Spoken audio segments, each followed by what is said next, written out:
महाकुंभ में दर्शन देने आए 5 ऐसे साधु बाबा जिनकी घोर तपस्या के बारे में जानकर रह जाएंगे हैरान। किसी साधु ने जीवन भर न नहाने की खा रखी है कसम, तो कोई साधु कई सालों से अपने एक हाथ को हवा में उठाकर कर रहा ऐसा योग जिसके पूरा होते ही होगा ऐसा चमत्कार जिसकी वजह से पूरी दुनिया में हो जाएगा भारत का बड़ा नाम। पहले नंबर वाले साधु की तपस्या को देखकर तो विदेशों से लोग इस साधु महात्मा के दर्शन करने कुंभ मेले में आ रहे हैं। तो चलिए जानते हैं महाकुंभ में आए इन चमत्कारी साधुओं के बारे में। नंबर 5, छोटू बाबा। कुंभ में शामिल होने आए छोटू बाबा की हाइट 3 फीट से भी कम है, इसीलिए इन्हें छोटू बाबा का नाम मिला हुआ है। लेकिन इनकी खास बात यह है कि इन्होंने पिछले 32 सालों से स्नान नहीं किया है। छोटू बाबा जीवन भर न नहाने की तपस्या कर रहे हैं। छोटू बाबा की इस घोर तपस्या को देखकर हर कोई हैरान है कि पिछले 32 सालों से ना नहाने के बाद भी छोटू बाबा इतनी साफ सुथरे कैसे दिखते हैं और वे इस कठिन तपस्या को कैसे पूरा कर पा रहे हैं। इसीलिए छोटू बाबा से मिलने दूर दूर से लोग महाकुंभ मेले में आ रहे हैं। नंबर 4,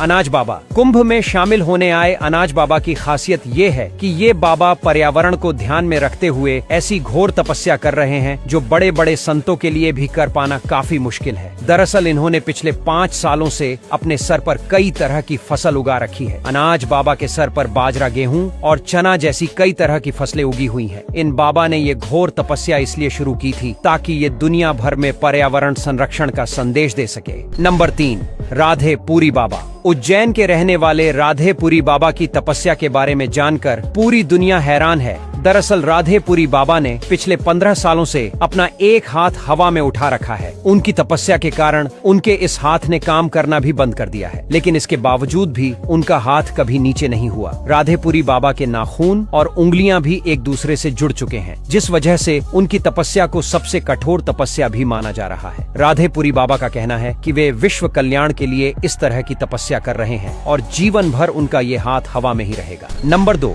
चाबी वाले बाबा। महाकुंभ में आए चाबी वाले बाबा भी लोगों के आकर्षण का केंद्र बने हुए हैं। दरअसल चाबी वाले बाबा अपने गले में 20 किलो से भी ज्यादा वजन वाली चाबी लेकर घूमते हैं और वे ऐसा पिछले कई सालों से कर रहे हैं। चाबी वाले बाबा की ये तपस्या इतनी ज्यादा कठिन है कि उन्हें इस तपस्या की वजह से ठीक से चल फिर पानी में भी मुश्किल होती है, लेकिन फिर भी उन्होंने जीवन भर इस कठोर तपस्या को पूरा करने की कसम खा रखी है। नंबर 1, रुद्राक्ष बाबा। महाकुंभ में शामिल हुए रुद्राक्ष वाले बाबा अपने सर पर 45 किलो से भी ज्यादा वजन वाले रुद्राक्ष की माला को ग्रहण किए हुए हैं। रुद्राक्ष वाले बाबा के सर पर लाखों रुद्राक्ष लगे हुए हैं। इन बाबा का असली नाम गीतामंद गिरी महाराज है और ये महादेव के सबसे बड़े भक्तों में से एक माने जाते हैं, जो जीवन भर इस घोर तपस्या को करने की कसम खाए हुए हैं। दोस्तों, महाकुंभ मेले में इन 5 तपस्वी बाबाओं के अलावा भी लाखों ऐसे साधु संत शामिल हो रहे हैं जिनकी चमत्कारी शक्तियों देखकर आपको भी यकीन नहीं होगा कि ऐसा सच में हो सकता है। अगर ऐसे किसी बाबा से आप भी मिले हैं या आप भी महाकुंभ में आ रहे हैं तो वीडियो में कमेंट करके जरूर बताएं। साथ ही वीडियो के कमेंट में हर हर महादेव लिखना बिल्कुल ना भूलें।